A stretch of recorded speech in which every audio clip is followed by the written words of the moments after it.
nasa ating linya si Mayor Attorney Roselier Butz Rodriguez po ng Kapas Tarlac. Attorney, magandang umaga po, Mayor.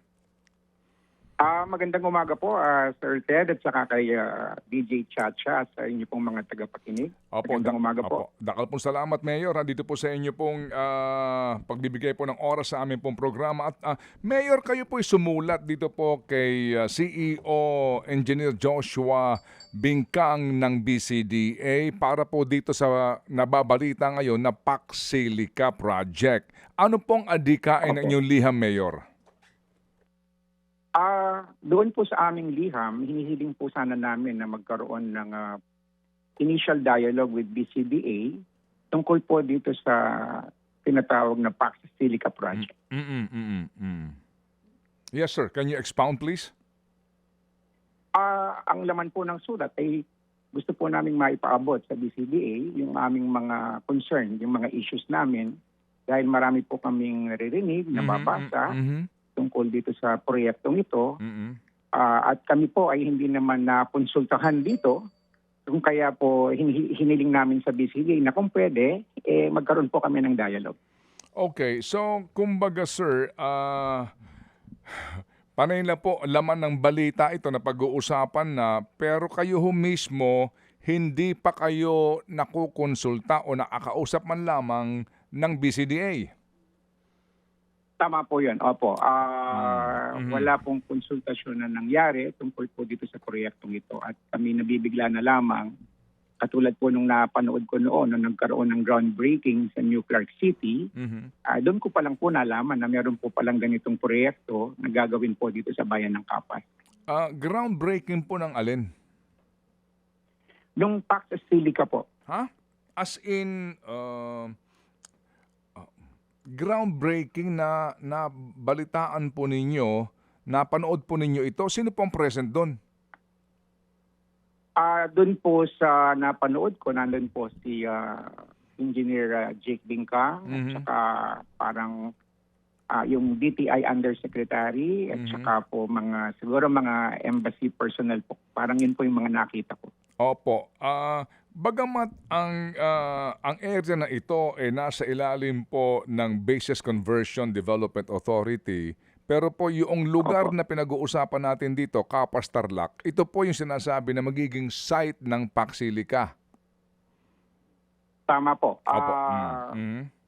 Ang Pax Silica po ay itatayo doon sa tinatawag na New Clark City na nakapaloob po sa tinatawag na Clark Special Economic Zone na ito po ay saklaw ng teritoryo ng bayan ng Kapas. Opo.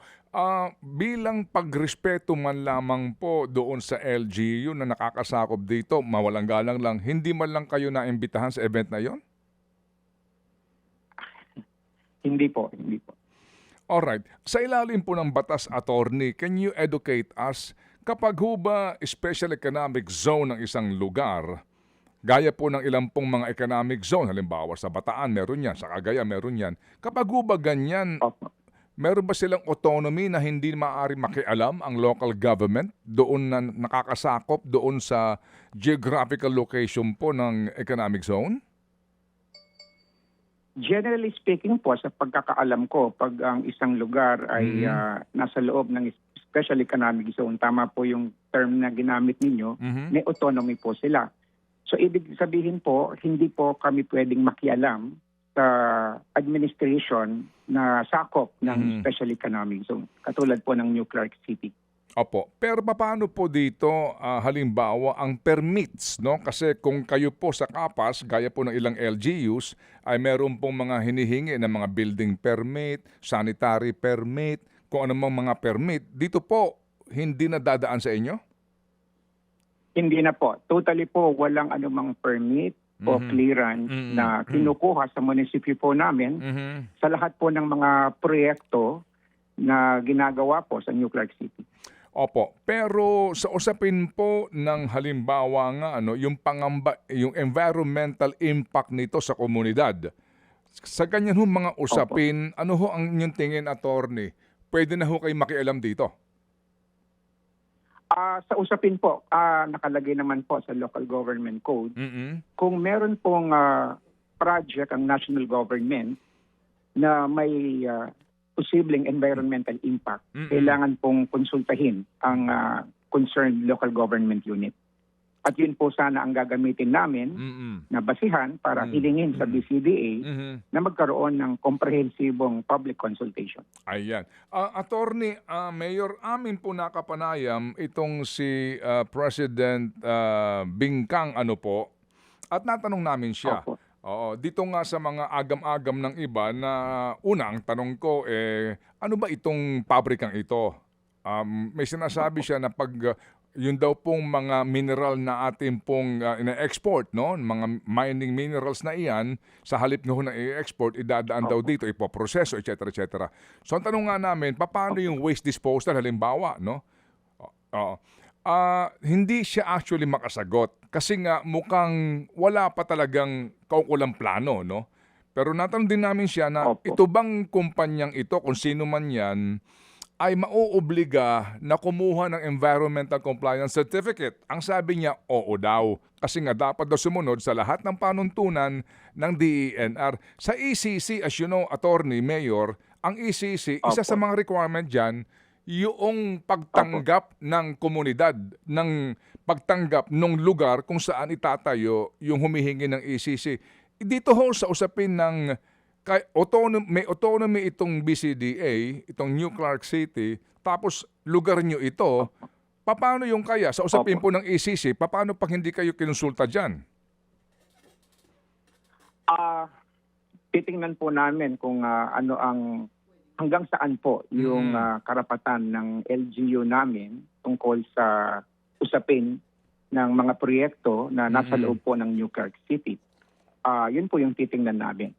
Katulad po ng nasabi ko, sa local government code naman po nakalagay doon na kung may project ang national government, kailangan pong konsultahin ang concerned local government unit kung ang proyekto ay may environmental impact. Hihilingin po namin yon at ipipilit po namin yon sa ating pamahalaan. Opo, ipipilit po ninyo. No? Kumbaga, hindi kayo Opo. papayag na hindi kayo makonsulta. Practically, hindi ito negotiable. Opo. Kailangan po maipakita ng BCDA at ng DNR na meron pong social acceptability doon po sa proyekto. So, Okay. mandatory po dapat itong public consultation. Opo, hindi po pwede. Sige. Ito pong lugar na ito, ang sinasabi ng Malacanang, sinasabi ni Ginoong Bingkang, wala namang maapektuhan ng mga magsasaka, mga katutubo, at komunidad. Is that accurate? Sa pagkakaalam ko po, insofar as yung mga farmers po, may matatamaan pong farmer. Base po. Sir Ted, ganito po. Bunsod po nung sulat ko, yung liham ko sa BCDA kay Engineer Jake Bingkang, napagbigyan po yung aming kahilingan na magkaroon ng dialogo. So kahapon po, natuloy po yung aming dialogo at mismong nakaharap po namin si Engineer Bingkang. At doon po, na pinresent po, na ilatag kung ano po itong Pax Silica. So yan po yung isang tinanong namin, may matatamaan bang farmers at may ma-affect, may madi-displaced ba na IT community. Base po doon sa pinresent nila, oo, may matatamaan na farmers, pero walang matatamaan po na established IT community. Kasi meron po kami ditong IT community na pinangangambahan namin na pasok doon sa Pax Silica project, ito pong Sitio Binyayan.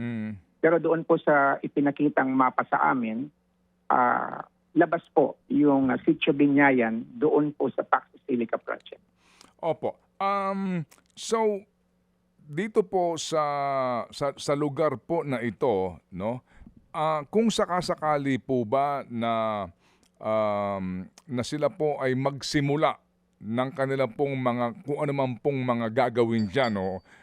Magkaroon po ng actual earth movie dyan, etc. na hindi dumadaan sa inyo, ano pong aasahan ng inyong mga kababayan sa inyo, Mayor? Ayoko pong umabot na ang local government po ng Capas na host municipality po sa proyektong ito ay aabot pa po sa prosesong legal. Inaasahan pa rin po namin ng BCDA ay tutuparin po yung aming pakiusap na magkaroon ng public consultation. Okay, yung nga po, kung maaari po, daanin to sa magandang usapan at konsultasyon. Pero, sumagot na ho ba sa inyo, sa inyong sulat po, Mayor, itong si Engineer Bingkang? Katulad po ng nasabi ko, Sir Ted, kahapon po ay nagkaroon ng dialogo. At ipinaliwanag po at pinresenta yung Pax Silica Project. Sinagot po yung ibang mga katanungan namin. Pero dahil ito po ay overview lamang ng proyekto, hinihiling pa rin po namin at hiniling pa rin po namin sa BCDA na kung pwede magkaroon ng komprehensibong public consultation na hindi lamang po kaming mga local government officials ang nandoon, kundi lahat po ng stakeholders including non-governmental organization at saka po mga concerned sectors. So doon po sa briefing na ginawa sa inyo, nabanggit ba yung yung sinasabing yung framework agreement? Hindi po na ibigay ng detalye yon. Naitanong ko nga po kung kasi sa mga news report po may nababanggit na magkakapirmahan na ata ngayong November. Na itanong ko po yon yung pirmahan na yon. Hindi pa po malinaw ang sagot po ng DCDA. Okay. Of course, naipangalandakan sa inyo ang dami ng trabaho na maaaring maibigay sa inyong kababayan. Opo.